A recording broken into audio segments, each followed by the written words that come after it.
Well, good morning, everybody. This is Dr. Bill Williams on the Influencers Podcast, coming to you live from Atlanta, Georgia. I'm excited today to have friend Jeff Siegel here from BitRail on our Influencers Podcast. So let me bring Jeff right on in, and I want to introduce you to a fine fellow from Connecticut, worked out of New York City, and Jeff, come on down. Hey, Dr. Bill, good to see you.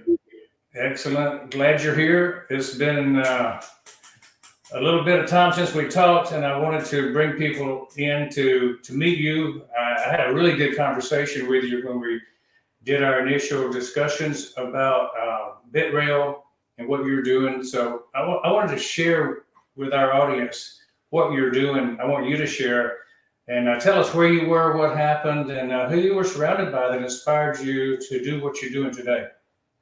Yeah, so at BitRail, the short pitch of our company essentially is we create branded digital currencies for companies all over the United States, essentially. So in their checkout, they can use their own branded tokens versus credit cards and PayPal and everything else. So for us, it's been interesting. I've been in this path now for about a year and a half. We started this company as part of our merchant bank about 4 years ago now. So we basically own and operate a number of different companies. I got involved with this one because I was really interested in the digital currency side of the world. I saw where it was going. I also saw where cryptocurrencies were kind of exploding and then also imploding. And I knew that we were the answer to that. We're a private closed loop network. That's really the answer, as I said, to crypto. So I was surrounded by a bunch of great people. I saw the path that we were going down here, and it really matched up with my background and what I liked. I like technology. I like money. I like currency. I like to work hard, and I like to put a great team together. Well, if that's the story, then you sound like you've been a success from day one. But I know back in the day, there were some tough times, and you did have some times where you didn't quite make it. Can you give us your greatest failure story to kind of give people a hint as to how you recovered from it? Yeah, it's interesting. I had a job that I loved working at ESPN. I was there for about 15 years and, kept growing through the ranks. I was one of the youngest senior vice presidents in the company. And one day the company restructured and laid off a whole group of upper management. And I did not see it coming at all. I had defined myself by that job, by the company, which I loved. And I'd been there for a long time, really in my developmental side of it. And from there, I was just kind of shocked. We had this group of about 10 of us that were all laid off at the same time.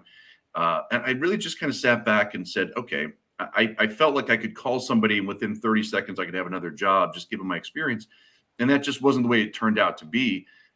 As anything, it took me several months. I was still fortunate to be able to do something else in several months. But, I had a young family at the time, trying to figure out what we were going to do. And it forced me to redefine myself and redefine my relationship with my job. I defined myself through my work for so long. Now it was about my family and what did I want to do next? What were my skill sets? What could I really develop? What can I build? And what did I want to go and do? Did I want to go work for a big company? Do I want to go work for a startup?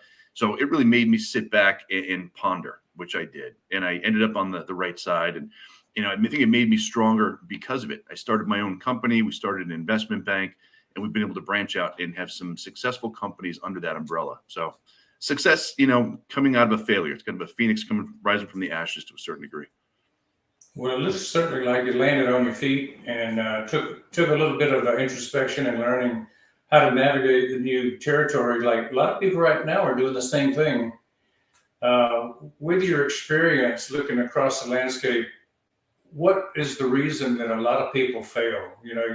Can you give us a hint as to how we can kind of short circuit the time it takes for people to get back on their feet? Yeah, I think a lot of people, including myself, for a long time, I didn't ask for help. I wanted to just do it all myself. I thought I had to kind of just bear the brunt of everything and, kind of figure it out. So then, I learned to ask for help. And then going along that, I think, is pretending that I had all the answers and just, that I knew it all. And if I didn't know it all, then I would look like a failure as a leader. And then I think the last thing is there's this balance of trust too much or trust not enough of your people. So for a long time, I didn't trust my people enough. And I became a a micromanager, and I didn't trust the people around me. And then you get to a point where you start to trust them, and and they really start to flourish. You get good people around you, and you make sure that they succeed. And that's really what I've been proud of. So not having the right people around you is probably one of the key reasons. Have a good team. For sure. No question. I've definitely learned that. And over time, it's really been a lot of fun to see people I hired just out of college, as young people, they're coming into our companies, and to give them an opportunity to grow. And now to see them running divisions or companies or whatever, I take a lot of pride in that. And, there was a time in my career when I thought others had to fail for me to succeed. And that's just not the case at all. So maybe it's a maturity thing, but I don't know. I know what you mean by that one. That's true, Jeff. I have one employee that I had for a brief time who became one of the owners, the founder of an Inc. 5,000 group. So that was kind of a thing for a dental company to grow to that size is pretty unusual. Yeah. Let's shift over to some questions about what motivates you. What do you think is the prime thing that keeps you going? For me, it's fear of failure. I'll say that. It's, I'm mostly motivated by fear of failure, and I want to succeed. And I've got a family to support, and I want to make a mark in the world. And that to me is really what drives me. I was fortunate that when I was younger, I had a good idea of what I wanted to do. I knew I was I liked the creative side of the world. I also liked some computer programming. I had kind of a wide mix. I was working in the summers as a landscaper. And so I would, be out there before sun was up and be out there well after the sun was down with headlamps, and we were mowing lawns, and it was the hardest work I've ever done. And I respect the people that still do it, but it also taught me to say, okay, I want to go do something else. I want to get an internship. So I worked at an ad agency, and I just got as much experience as I could early on. And I was fortunate that people gave me an opportunity. So, fear of failure is probably the biggest one for me. Yeah, living among the bugs and the dirt will teach you that you need to get on to something that's a little more of a white collar job if you can find one that you like. Exactly. And you know what? And I like the option to say that I can go out and still do that myself. And I did it for a long time. And, I like knowing I can fix things. I like knowing that I can do it. But I also know that one of the most important tools in my toolbox is my telephone. So, it's better to call somebody else sometimes. There you go. Hey, talking about BitRail, what's your company's motto? We don't have a defined motto at this point. I mean, what we are is, we help companies save money. We help them grow their loyalty. And, we want to be first in what we're up to. So no one else so far is doing what we're doing. And, we take that with a big sense of responsibility. We want to be first to market, and we want to have a great team around us and build a great product. Yeah, well, as we go along through our talk today, I think people will understand exactly what BitRail does, how it operates, and why they should be a part of it. So let's talk about the success secrets that you have, that you like your secret sauce. How can others model from you? I think it's kind of the flip side of what motivates me. For me, it is, we talk about people all the time at our companies, and you realize over time, people are your biggest asset. You can build products, you can build things, but you've got to have great people around you. So for one, it is surround yourself with great people that are motivated, that they're smart, that they want to win, that they're competitive. And then two, once you find those people, you've got to reward them. That's not just money. That's an easy one, but make sure you're praising people, make sure that you're giving them growth opportunities, that they succeed. And if that is an opportunity where they're going to go somewhere else because you don't have an opportunity for them to grow, then be happy for them. And, that took me a while to learn. I took it personally for a long time, but, and I think the third one would be outside of people. It is, how do you take calculated risks? Learn as much as you can. Try to take risks that are calculated, meaning what the risks and the benefits are. But if you always do what you've always done, you always get what you always got. And that's really something I try to live by, and try to do things in a little bit different way, that you're not reinventing the wheel, but that you're taking calculated risks. Jeff, I agree with that totally. We built our business, probably in the top 0.5% of dental practices in America on those things. 10. We hired team that were excellent. We rewarded them with carrots. And matter of fact, we're going on an Alaska cruise in in April to reward the team. We did something every year for the last 25, 30 years. Alaska is one of my favorite spots certainly in the United States, or outside of the United States, but still a state. We went to Central Alaska with our family a couple of years ago, and we drove north, as far north as we could. We saw the Aurora Borealis, and I mean, it's just such beautiful land. Wonderful. Yeah. Looking forward to doing it with my team. Yeah. So tell us about BitRail, why somebody should buy from you or use your product. So the biggest thing that we really pitch to a lot of merchants. So, anybody who's selling product online, big marketplaces, anybody who's got a brand online who's selling products and services. And the reason is that today, you've got credit card companies, you've got PayPal, you've got other payment solutions that have been around for a long time. Credit card companies have been around for 50 plus years. And online in the digital world, they've had to put this patch quilt together of technology because they've grown as the internet has grown. And because of that, it's really expensive and in some cases slow and cumbersome for merchants to buy and sell things. So we come in with our own product and solution. We're able to save merchants a lot of money. We can also create their own branded currency. So think about a company like 1-800-Flowers. We're talking to them today. We're not working with them, but as an example, like for them to create their own branded token rather than using Visa or MasterCard, that's a big opportunity for them because it ties in neatly to these loyalty programs that they have. People are using points and getting free shipping and discounts and all kinds of things. But when it comes down to actually making purchases today in loyalty programs, they're using Visa and MasterCard, and they're losing these fees, and they're losing the opportunity to get more information about their buyers and their end users. So I think you hit upon a real big one there. You can save your Visa MasterCard fees by going through BitRail. Yeah. We're able to save people 1% to 2% on every purchase. So people that are doing, hundreds of thousands of dollars or more a month, are saving a lot of cash in their own pocket. So I like it. Tell us who's your ideal client right now.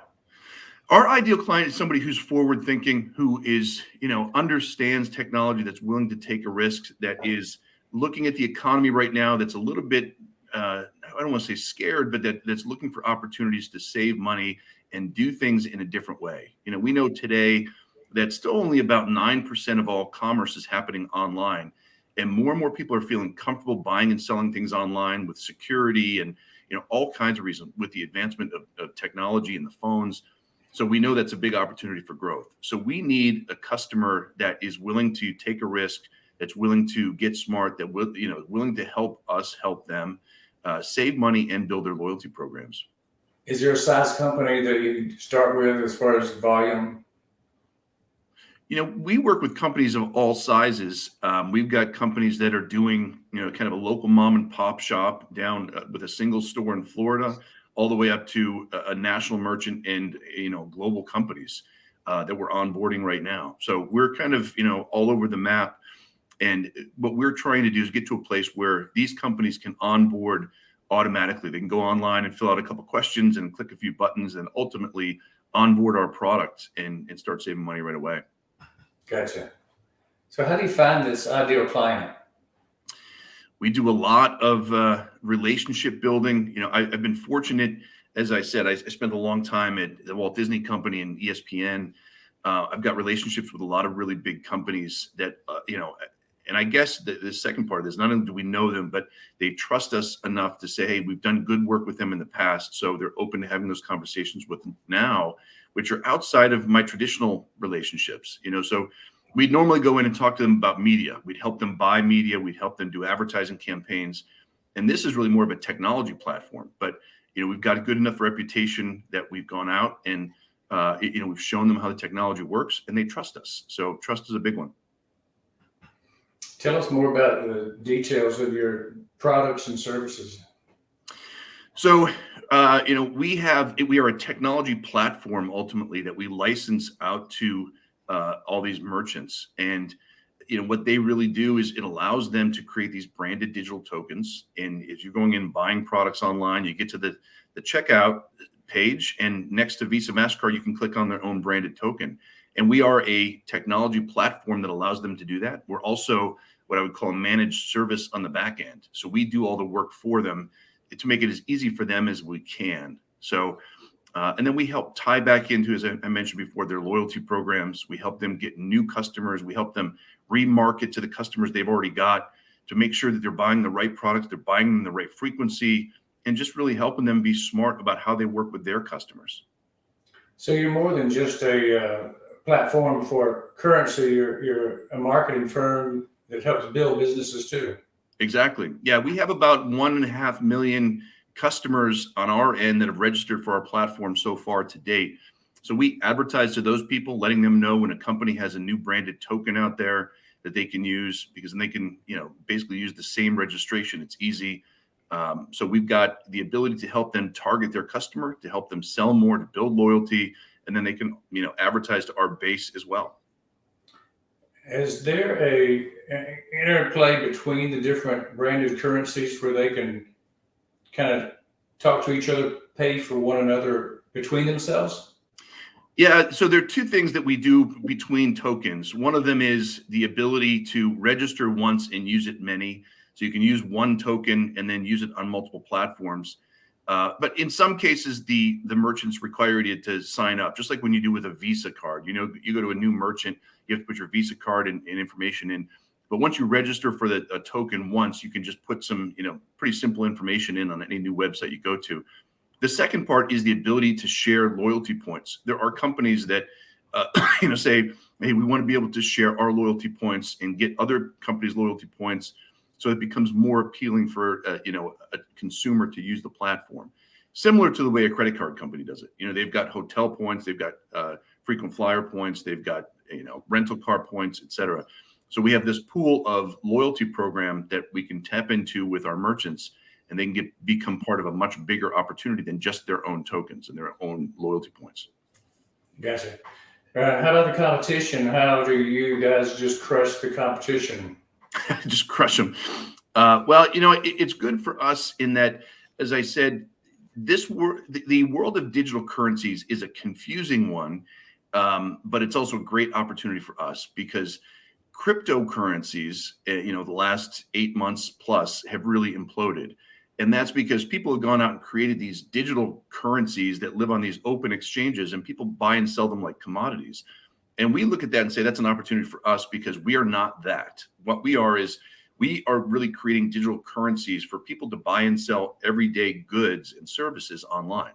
So we want them to use our stuff to buy pizzas and flowers and whatever it is in their day-to-day lives. We're not interested in creating tokens that can be exchanged on the open market. We're looking for ways to help companies save money and create, the buying and selling opportunities online. So we're a closed looped platform, which means the only people that can get onto our platform are the ones that come through our front door. So we're protected there. People, when they, sign up for a token, that money is protected. We're not investing that money. We're not putting that money at risk. It's, lives in a protected bank account separately. So we're really all the things that the traditional crypto market, which imploded, we are really the solution to that. And, that's what we really hang our hat on. And there are not a lot of people doing that. You've got companies like PayPal and others that are doing digital payments, but they're still expensive, more expensive than us. And they don't allow the companies to brand themselves. So it's still a third-party payment platform. So I think by having a good product, a good platform, one that's proven for us, we've seen that that's really worked well. I got you. What about the platforms you use out there to run your company? What would you say are some of the top online platforms? So we look at, I would look at online platforms a little bit differently probably than most. I mean, just because I've been in the marketing world for a really long time. But, the certain social media I would put all together. So you've got, the Instagrams, Facebooks, LinkedIn's, they all serve a purpose. There's the organic side of it and there's the paid side of it. And the second thing for us is email, which is also obviously an online platform that we rely heavily on, that we get really good engagement for. So we've built our own email list. We also use third-party email lists that we go out and promote our products to people, and we get great engagement on that because the email lists are really targeted, just like social media. You can find audiences within certain email lists and deliver them the right message, and they'll engage really heavily. So we're really happy with that. So it's really, I'd say there's social media platforms themselves, there is emails themselves and the email lists that we have, and then our own assets and products. So we market within our existing user base, we market within new customers and their user base. So we have built-in audience that we own and operate, and then we've got third-party emails, we've got third-party social. So obviously, online platforms are of high value, and the better the value for you, the more you can use it for your expansion, pretty much. Yeah. I mean, it's the world today of digital media and the way people consume content. And, you can create video for really inexpensive prices and with really high quality, and you can distribute that across the internet. People have built companies organically. Look at Joe Rogan and his podcast, or others that really built their platforms organically with just great content. They get the right guests. They just keep, producing consistent content, and they're able to get users sharing their content and build a big organic platform. So, no longer are the days where you've got to go out and buy television advertising and radio advertising because they own the platform. Now you can build your own platform, which is both scary and encouraging, I think, at the same time. So you can become your own influencer, you might say. Exactly. And we, aggregate influencers together. So it's a whole different world. I like the term aggregate influencers. That kind of speaks to things that we're doing, and the value of aggregating influencers is going to pay off big in the near future. So, yeah, keep your eyes on that one. I think that's a real star. Talking about stars, how do you deliver 5-star client experience at BitRail? So for us, again, I'm fortunate to have a really good team that we've put together on the engineering side. So, for us, it's about, does our platform operate effectively and efficiently? And today it does. We've scaled it over the course of 4 years. We now have millions of people that use the platform, which is great. We've fixed the bugs in it. We've fixed the issues that people have. We'll always have more. We'll always figure it out. But there's the technology side, and there's the people side, the customer service side. So, and then there's the, customers, meaning the end users, the people using the platform, buying and selling things. And then our customers are the merchants. So we're going out and talking to them, making sure they're onboarding properly, that they don't have questions, that we're able to solve their problems, and that we're delivering on what we promise. So a lot of people, it's interesting, if you make promises to people and you deliver on those, what we find is there are a lot of broken promises out in the world. So if we can deliver on our promises, we make a big impact. What's the typical sales cycle time for you to approach a vendor, a merchant, and then turn them into a client? It's gotten faster, as you would expect. So when we first started, it took a year before we, explained to them what it was, and they were kind of, let's test a little bit, and then we'll onboard, and then, we'll deploy it. And now we can onboard people, and companies within 7 to 10 days. So we go out to big events like conferences where a lot of retailers are there, where a lot of technologists are there, digital currencies. We're heading out to a trade show out in Vegas in a few weeks where there'll be 4,000 merchants out there. We'll sit down with as many as we can and go through those. And, that process can be pretty quick. If they say yes to us that afternoon, we could have them up and running within, a few days, depending how engaged they are. So you started this in the middle or beginning of COVID and ridden that thing through where you couldn't meet too much with people one-on-one, and you had to go online for most of your discussion, I'm sure. Yeah, that's exactly right. I mean, it actually was great for us because our chief technology officer is not a fan of travel, and he's also not a fan of sitting in front of people, but he was really good online. So it really was it worked out well for us. And we got meetings set up, and people were willing to do, Zoom and do the whole thing, all the platforms and talking, and we were able to demonstrate the product and the success online. So as opposed to a physical product where, there's a kind of holding something where people have to touch and feel it, we didn't have that. We were a technology platform, so they could see it. So we benefited from COVID in a lot of ways. I can see that. So you got your clients out there, they're on the product, they're starting to talk about it and spread the word. How do they get to be converted into the brand ambassadors that you need and want? So, most people come through either us reaching out to them. It has been most people, reach out when we reach out to them, but now they're starting to talk within their circles and their industries. So, the mobile space is one that's starting to take off for us. You get one company that does it in the space. Others start to ask questions and then they reach out. They go to our website or they'll give us a call. They'll track us down somehow. Or we can say to them when we're talking to them, hey, your competitors are doing this, so, you should try to do it as well. So it's really just a matter of, hitting the ground running and trying to work as hard as you can. Yeah, I would think that would be one of the biggest motivators of people who are not your clients, just to see their competition using your products. Yeah, it certainly is a motivator. People don't like to be left out of the mix, that's for sure. Well, speaking of not being left out, what are you grateful for today, Jeff?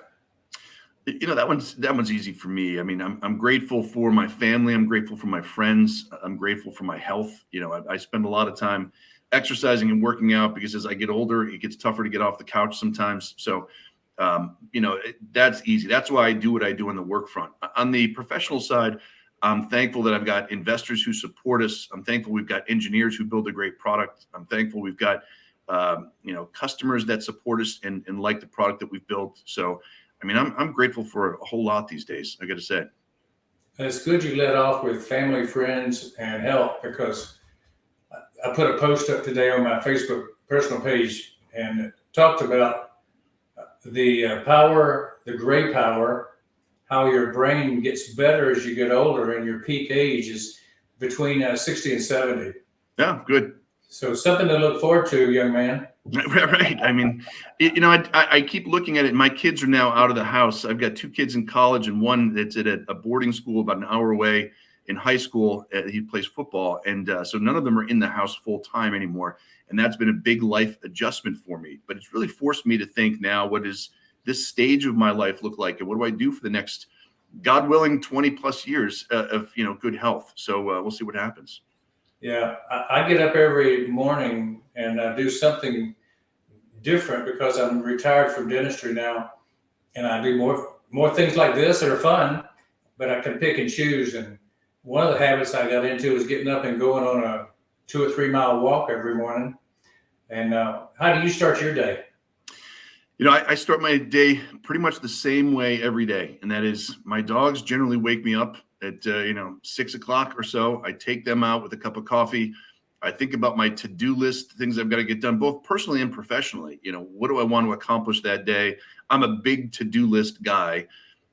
So, I'll go in, I'll answer some emails, I'll start working a little bit, and I take a break and just spend some time by myself. And then my wife and I generally work out together every morning. We like to exercise together. She's a crazy fitness freak, so that's helpful. But yeah, it's been a lot of fun. So I think fitness is a big one. It just helps clear my head. If I don't do it, I definitely feel, I just feel different. I feel bunched up. So are you a Starbucks or a Dunkin' man? I'm a Dunkin' guy. There's a Dunkin', and I work out so I can drink Dunkin' Donuts and eat a donut here and there. Eat and drink, right? You go. Right.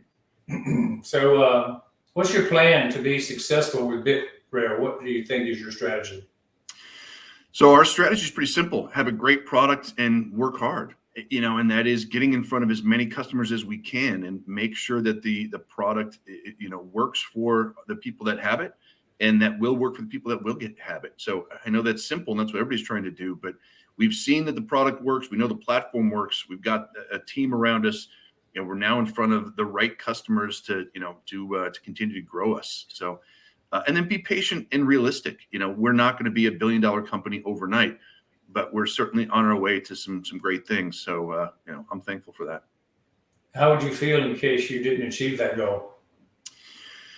I don't like to think about that option, really. I mean, if you go into it thinking you're not going to achieve it, then, I find that either why go into it, or you got to change your attitude somehow. And I just find, for me, attitude and perspective and outcome, has to be a path to success. And if not, then I'm doing something wrong. I got to figure out how to get to that place.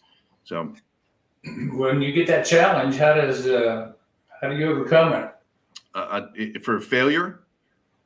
anything that you find as a challenge, what's your first thing you do? I pause, I take a breath. I'd like to have a plan. If I don't have a plan, you got to put a plan together and you try to execute on it. And knowing that you've got to be flexible too, because things are going to go wrong day to day. But the reality is, in the long run, time helps. Whether you're doing something really right, you think everything's going great, time will tell you that that's not necessarily the case. If you're doing everything wrong and things aren't going well, if you work hard and make the right decisions over time, time works in your favor. So, I don't like to overreact too fast. I'm not going to send, an angry, hasty email at this point. I'm not going to, panic and pull the ripcord. Take a breath, figure it out. And there's always an answer, and you can figure it out. Yeah, I agree. Time does heal. And a lot of people listening to the Influencers podcast know that we bring in some pretty high level CEOs and founders and leaders of companies, and they all want to always know, what is it that sets you apart from the average company? Why are you successful and they're not? Mm-hmm. So I think how do you overcome challenges is definitely one of the main things. A lot of people give up at a challenge. Yeah. The successful people don't give up. Well, and I think also successful people generally have a plan for success. I mean, again, Mike Tyson once said, everybody's got a plan until they start getting hit, which is true. But if you don't have a plan, you get hit, then you go in a different direction altogether. So you've got to have a plan of what are you going to do and how are you going to make it work and how are you going to be different? How are you going to build your team? How are you going to get funding? How are you going to get customers? That's the responsibility of a CEO. And no one will ever care in a company as much as it should be this way as a CEO or an owner of a company. They just don't have as much invested in it. So how do you get your team to be as invested as they can be, knowing that they're not going to be 100% invested as you? That's just the way it works. And I've learned that over time. But, so it's a responsibility as I take as a CEO very seriously, because I've got a team of people that rely on me, not just at home, but also at the workplace. They're looking to me to make sure that I'm trying to make the right decisions. I've got a plan, and that, I don't get too flustered, and, I don't bask in my own success or failure. So, just keep moving forward. Yeah, that kind of answers the question about revenue generating ideas. If you come up with a great idea, how do you convince those around you that you can move forward and you can be trusted to do the thing that's going to be good for the company? Yeah. I mean, that's gotten a lot easier as I've gotten on in my career, because I've had some success, which has been great. So I can say, listen, we've done this before, we've done a version of this, or we've tried this, and we've had some great results, or we've tried something, we've had some failures, we've got to learn from it.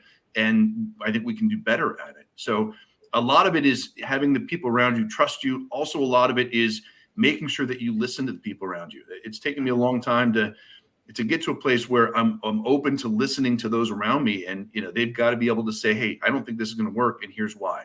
I mean, it's a democracy to a point. You get to a place where you want to hear everybody's input, but at some point you as the CEO have to make the decisions and move on. So, and then you take the outcome that goes along with that. Hopefully it's a good one. Talking about strategies, have you used the paid digital medias, the Facebook, Googles, and LinkedIn's, the ads to play a role in your growth of BitRail and other companies? We have, social media, as we said before, social media it's something you can't ignore, and it is where people generally consume their content, consume their news, consume their interaction with friends, somewhat too much in my opinion sometimes, but I do the same thing. So we rely on social media. Paid social media for me it's a part of an overall marketing mix. To me, it's a smaller part. I'm much more about building a great set of content or building a great platform and product, and having organic growth, organic engagement, people sharing your stuff. I just find that starts to escalate really quickly. When you do paid media, sometimes it just seems a little disingenuous, or the people that you're trying to reach may be interested in it, but you lose them. They're a little bit more fickle. So paid media definitely has a role, whether it's not just paid social, but, again, same thing, paid email, paid TV, in some cases, paid radio. It has a role, but organic growth now is we have the ability to do that online almost infinitely. So I tend to put a lot of our effort and emphasis and money against building great content, great products, great platforms. What about the revenue percentage of recommended investment? Do you have any kind of a rule of thumb? What I generally say for invested media, paid media, whether it's social or anything else, is we tend to put 20 to 25% of our revenues against paid. The rest is against building great product, great platform, great content, and people will find it. And doing events, being where people are, doing the email, doing other things that people engage with you that gives you authenticity. I just find that's, to me, the biggest word today in the world of all these different media platforms is authenticity. There are a lot of people out there just doing things because they feel like they should or could.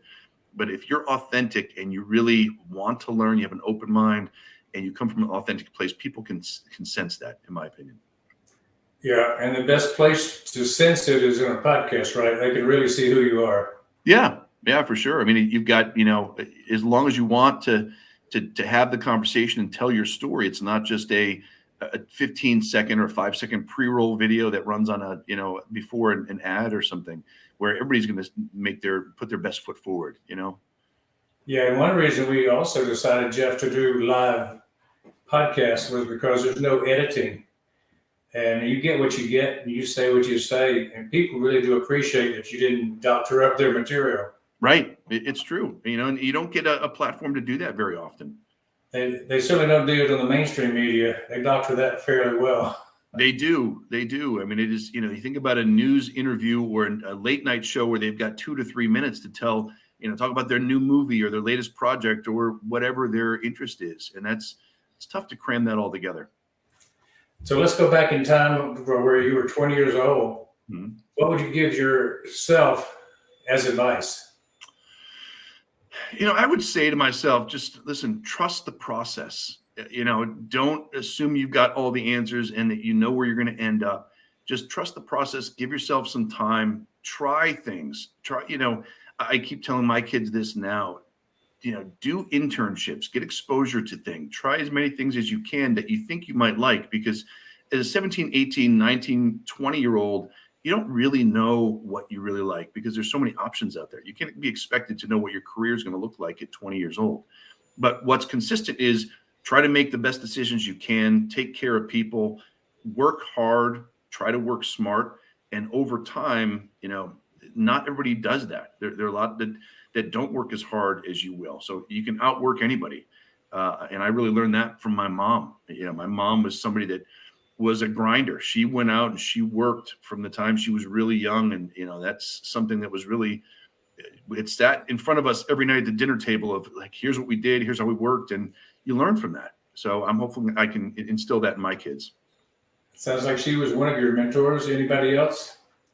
I was fortunate to have good mentors early on. My father was also another one who passed away recently, but he was somebody that I could go to at any time, and he would just give me great advice. He would think through things. He was very level-headed, and would just give me great life, options. So it was good just to hear that voice.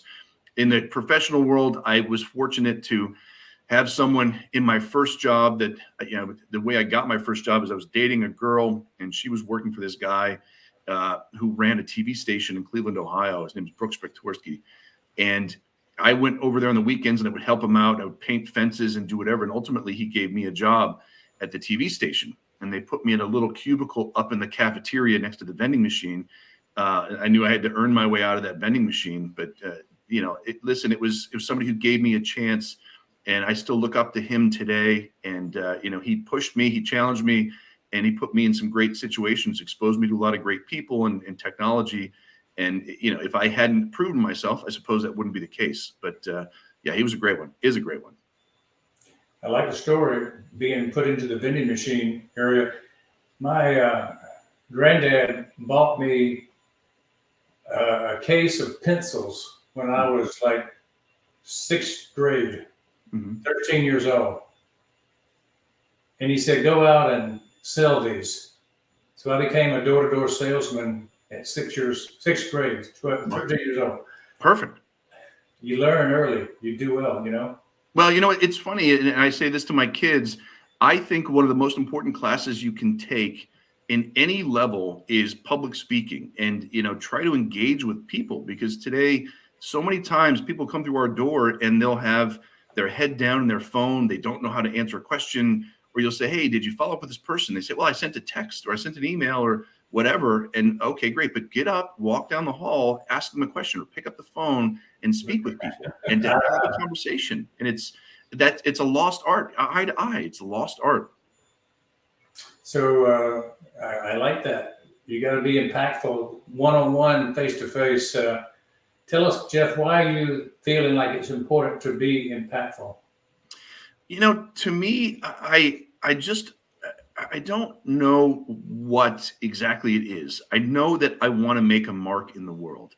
I know that I had a very close friend when I was in high school pass away. So I think it gave me a perspective in life that I'm fortunate for every day that I'm here. And that is, I want to make sure that I take care of the opportunities and take advantage of things that she never had that chance to do.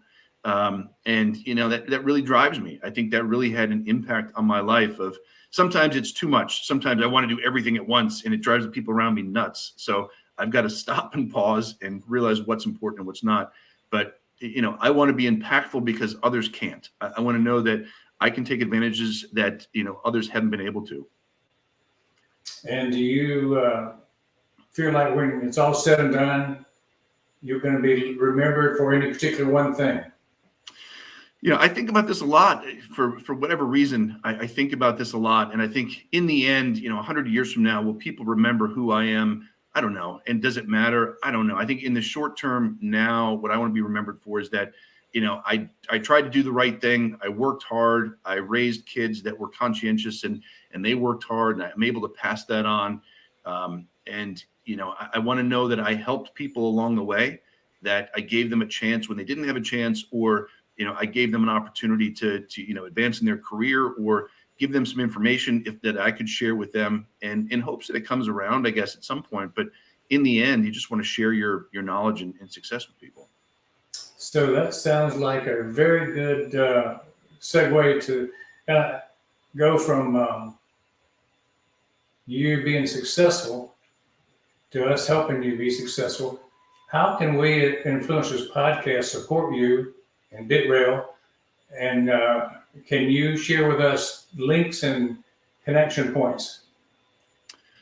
Yeah, I mean, for me, in anything, if I can get access to people to have conversations, and whether that is a potential customer or somebody with a great idea, that I can pick their brain and get questions answered, because as I said, I don't have all the answers, but I want to keep learning every day. So the more I can get exposed to people, the more I can get exposed to people who are interested in our products, the more I can help people with our products. Great. The more I can, impart knowledge or whatever, and help somebody avoid the pitfalls that I've had in my career or whatever, I'm happy to do that. Is there a website or a podcast or something that you have? So our website is bitrail.io. That's our website. And somebody can always reach out to me directly. Happy to have a conversation with them. They can reach me on LinkedIn. They can find me on Facebook. I'm pretty available. I'm pretty known in the, at least I don't hide my phone number in that world. And so I'm always available for conversations. Okay, thank you. That's good. BitRail.io, you guys, IO. And what would you say, Jeff, about being on our show today? What's your experience been like? I've enjoyed it. Again, it's the opportunity to have a long form conversation, to really get into more than just the bits and bytes about what our platform is. It's the ability to think about what got you here, and what makes you different, what you really want to do in the world. So many times it's like, hey, what color is this, and why is it this way? And it's really, how does your product work? And it's only that, and you don't really have the chance to figure out, there's more to company than just a product. It's, I keep coming back to the people, but I guess that includes myself. So I like the opportunity to be able to think about that a little bit and have those kind of thought-provoking questions in a long format show. Well, thanks, Jeff. I feel like the Influencers Podcast is an opportunity for us to showcase the up and coming influencers of the world. Maybe some are already there, and influence millions, but we're hoping to bring new faces to the world to highlight them. And it's not all about Steve Jobs and Jeff Bezos. You know, there's a lot of people coming up, the Jeff Siegels of the world, right? Right. I certainly hope so. I know so. Let's give you the last word, and we'll give you time to speak to the audience about anything that's on your mind. You know, I think on a personal level, I would just say, try to have some balance in life. You know, I certainly struggled with that for a long time. Work-life balance. Don't let either one of them get too far out of whack. You know, realize where your roots are. Have some hobbies. Take care of yourself. Take care of your physical being, because it's all you got for the rest of your life. So on the professional side, I just can't stress enough how much it is to have good people around you. Find those people and invest in those people if you want to continue to succeed and grow. So people for me is everything where it's at. Well, thank you so much, Jeff. That's been a wonderful word that you shared with us today. And I want to thank you for being on our program, and look forward to seeing all of you guys in our audience back again for the next episode. We'll be having more episodes of the Influencers Podcast coming up in just a moment. So stay tuned. Take care, and we will see you soon.